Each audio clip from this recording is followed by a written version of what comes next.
she was gonna be something. She was gonna be something in life, and for somebody just to take her life, it breaks my heart. The loss is still sinking in for the older sister of 16-year-old Tioni Theus. It's just wrong. She was like really murdered, brutally, and just thrown on the side of the freeway like she meant nothing to nobody. And she has a whole big old family who love her. As loved ones gather in grief this week, a major new effort to solve Tioni's murder. In a news conference today, L.A. County DA George Gascon said evidence indicates Tioni may have been a victim of human trafficking. A combined reward in the case has now topped $110,000, with local and state leaders working to push it even higher. And for the cowards who did this, we're going to muster the resources that's necessary to bring you to justice. No family should have to go through losing a daughter, a child in this manner. Tioni's body had been dumped along an entrance ramp to the 110 freeway in South LA, where passing motorists called it in on the morning of January 8th. The teenager had been shot in the neck. Tioni was last seen the night before heading out to meet a friend and go to a party. With no known surveillance images or suspect descriptions in the case, hopes are hinging on the significant reward and increased attention. Time and time again, missing and victimized Black women and girls are overlooked and lack the appropriate media attention in comparison to their counterparts. Relatives believe a six-figure reward could crack the case, just as it did last week in the stabbing death of UCLA student Breonna Kupfer, though there is dismay that money is motivation. If anyone has a heart, why not just talk and say what you know? Because I know someone has to be out there that's seen or knows something. Today, CHP indicated that the investigation is moving forward in a positive direction, and they hope to have good news on the case soon. However, they do still plead for public help, public information in this case. Marnie? Nancy, thank you. I want to bring in Tiffany Blacknell now. She is the special advisor to LA District Attorney George Gascon and interim director of the Bureau of Victim Services. We appreciate your time on this important case. You look at Tioni's picture, she is just a kid. It is heartbreaking what happened to her. First of all, the investigation. Are authorities any closer to closing in on a suspect in this case? Thank you so much for having me and for highlighting this very important story to the folks here in LA and across the nation.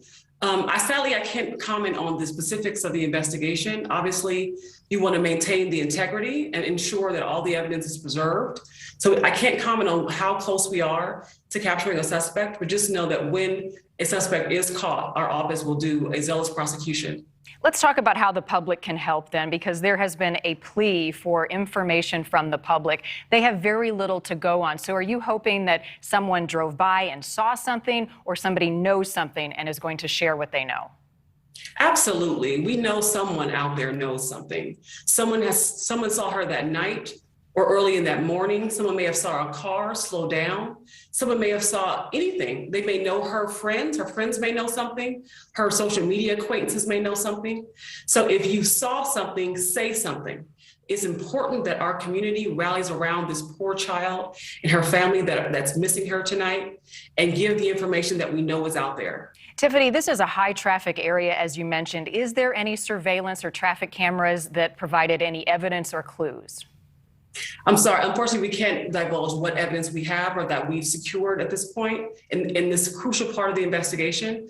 But it's suffice to say, we don't have anyone in custody. All right. And that's the most important part. No suspect has been identified and no one has been apprehended. And that is the heartbreaking part of the story. It's been 18 days.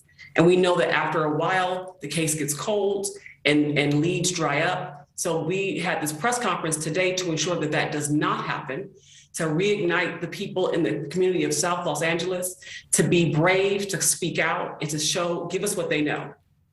Earlier in the press conference, it was mentioned that Tioni may have been a victim of human trafficking. How does that factor in to the search for her killer?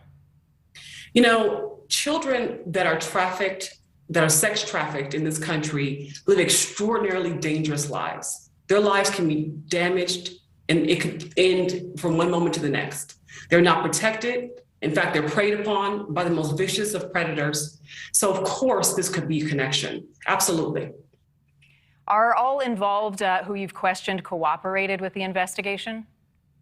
I don't know of any uncooperative witnesses, but again, I'm not privy to the internal workings of the investigation. Let me ask you about some of the family's frustrations. We heard just a moment ago that they were concerned early in the investigation that not enough attention was being paid to Tioni's case, at least not as much as they believed it deserved. And when a child dies, everybody needs to pay attention.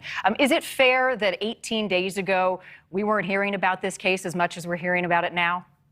Absolutely not. I mean, we don't know what was lost in those 18 days, what memories may have faded, what witnesses may have left town, what could have been destroyed. We have no idea the damage that this has caused. I would have loved for this to be on the cover of every newspaper in the nation 18 years ago. But sadly, unfortunately, Black girls and women don't get the same attention that other races do when they're victims of violent crime. It wasn't until the family stood up, community leaders stood up and had a vigil that the world started to notice. And I was triggered by those media reports, and I jumped to attention and contacted all the folks that I knew to have this reward collected in her honor. It shouldn't have taken 18 days. It took way too long, but now that we know, we can never say we didn't know. And those who may not have heard about Tioni Theus 18 days ago should know her name now, and they continue to hear her name until her killer is captured. Tiffany, we appreciate you coming on tonight. $110,000 being offered in this case. We'll continue to follow it very closely. And for you at home, if you have any information, contact California Highway Patrol. We have that number on your screen tonight. Tioni's family and all of those who knew and loved her want whoever killed her brought to justice. Thanks for watching. Click the red subscribe button below so you can get more of NewsNation's fact-driven, unbiased coverage.